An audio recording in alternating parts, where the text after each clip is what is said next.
Армысыздар қазақ елі.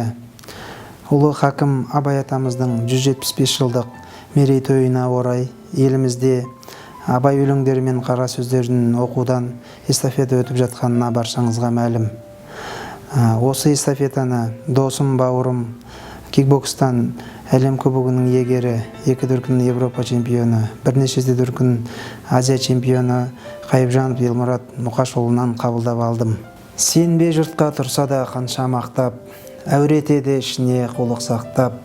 Өзіңе сен өзіңді алып шығар, еңбегіңмен ақылың екі жақтап. Өзіңді сенгіштікпен әуре етпе, құмар паз боп мақтанып қуып кетпе.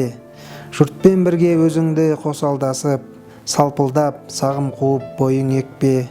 Қайғы келсе қарсы тұр, құлай берме, қызық келсе қызықпа, оңғақ керме. Жүрегіңе сенгінде түбін көзде, соннан тапқан шын асыл тастай көрме. Осы эстафетаны тіл маманы, журналист, сыныптас досым Молдажанов Сансызбай Өкенұлына және әріптес бауырым Алтынбаев Әли Сапарғалиұлына жолдаймын.